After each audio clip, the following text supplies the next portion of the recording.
Okay, so ready to dive in. Today's deep dive, it's a big one. Definitely a relevant one, I'd say. Yeah, we're talking social media and relationships. Like, how do those two worlds really mix? Yeah, it's that third wheel we don't always talk about, but it's definitely there, lurking. Totally. We've got a ton of research here, articles, studies, all sorts of stuff. And, our mission is to get real about the impact of social media on our relationships, not trying to demonize it, but not putting it on a pedestal either. Right, right.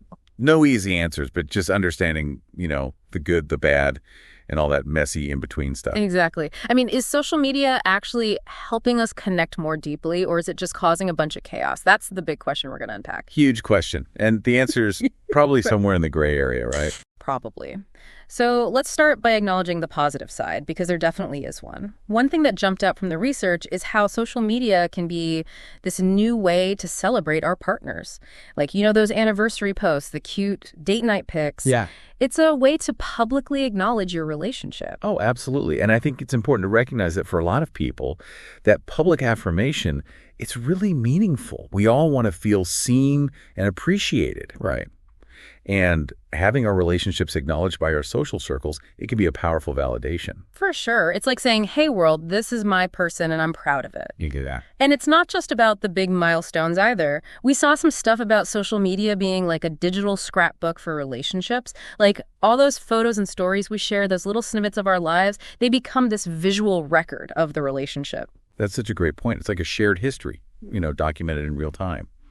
And I think this is especially important for couples in long-distance relationships.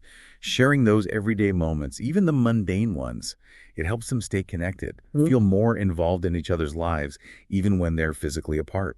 Oh, totally. Even just seeing a little glimpse into your partner's day, it can make that distance feel a little less overwhelming.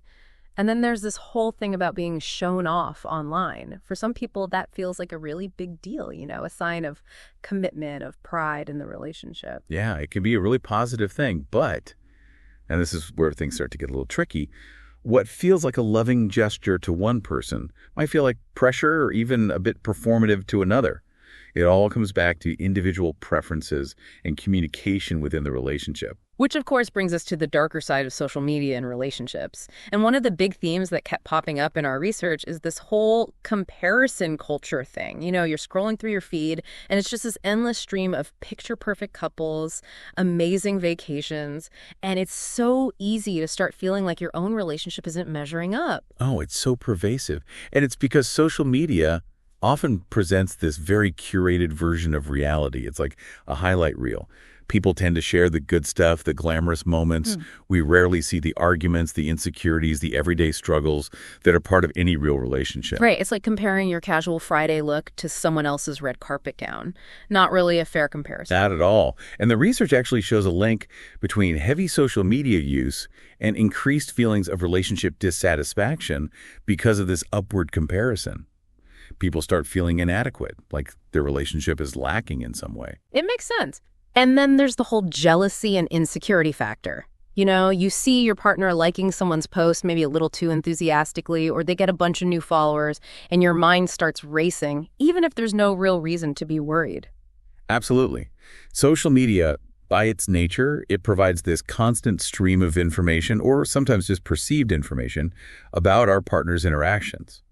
And it makes it really easy to fall into suspicion. Even when there's nothing concrete to be suspicious of, you start analyzing likes, comments, who's following who, and you can create these whole narratives in your head based on very little actual evidence. It's like giving everyone a little magnifying glass to examine your relationship. Right, and that kind of hypervigilance, if it becomes a pattern, it can really damage trust. And then there's the whole issue of privacy, or the lack thereof. We see couples who document everything online, from the mundane to the super personal, even breakups playing out in public. It's like, where do you draw the line? It's a valid question. And I think when you start blurring the boundaries between your relationship and the public sphere of social media, you're inviting a level of scrutiny and judgment that can be really harmful.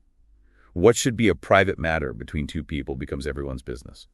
And as we saw in some of the articles, once something's out there online, it's really hard to take it back. It can have lasting consequences. Definitely. And then you have what the research calls FOMO and validation traps. The fear of missing out if your partner doesn't post about you, or constantly seeking validation through likes and comments on your couple photos. It can turn your relationship into this performance for other people. Like you're more focused on how it looks to the outside world than how it actually feels between the two of you. Exactly. And the problem is, when you're seeking external validation, you're not really addressing the deeper needs within the relationship. You're putting a Band-Aid on the issue instead of actually dealing with it. So it's not really about whether you post or not, but about why you're posting and what you're hoping to get out of it. Right. It's about the intention and the expectations. Which means we all need to be a little more self-aware about our social media habits, right? Like, am I posting this because I genuinely want to share a happy moment with my partner, or am I trying to prove something to other people? Exactly. And if you find yourself feeling insecure or jealous because of your partner's social media activity, it's important to dig a little deeper and ask yourself why. Is it because of something they're doing? Or is it because of your own past experiences or insecurities? And one thing we really need to remember is that no amount of online validation can make up for a lack of genuine connection in real life. Absolutely. That's such a crucial point. The foundation of a strong, healthy relationship. It's built on real-life interactions, shared experiences, open communication, emotional intimacy. You can't get that from likes and comments. It's like trying to quench your thirst with a pitcher of water. Perfect analogy. So how do we navigate all of this? How do we make sure social media is supporting our relationships, not sabotaging them? Seems like setting some healthy boundaries is key. Absolutely. And the most important thing is communication. You and your partner need to be open and honest about your social media habits, your comfort levels with posting, what feels okay and what doesn't. That includes respecting each other's privacy, right? Like, not everyone's going to be comfortable with the same level of public sharing, and that's totally fine. For sure. Choosing not to post about your relationship doesn't mean you're hiding something. It might just mean you prefer to keep certain things private, and that's perfectly valid.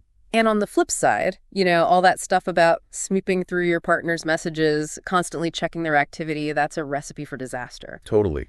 It creates this atmosphere of mistrust and suspicion, and it really undermines the foundation of a healthy relationship. If you have concerns, the best thing you can do is talk to your partner directly, not try to play detective. And something else that came up in our research was being mindful of what you're consuming online. If certain accounts or types of content constantly make you feel bad about your relationship, it's okay to unfollow them. You have control over your online environment.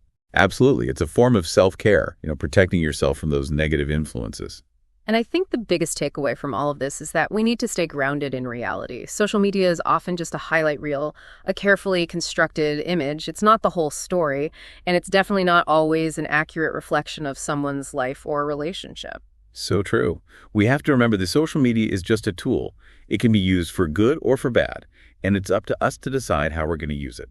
So, to wrap things up, social media isn't inherently good or bad for our relationships. It's all about how we choose to use it. What matters most is that we build our relationships on a foundation of trust, communication, and real-life connection. Those are the things that truly matter, not the number of likes we get on a post. Absolutely. At the end of the day, the strongest relationships are built offline, in those everyday moments of genuine connection. So here's something to think about.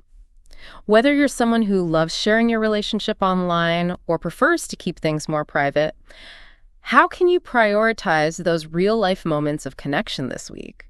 Because that's where true love lives, not in our Instagram feeds.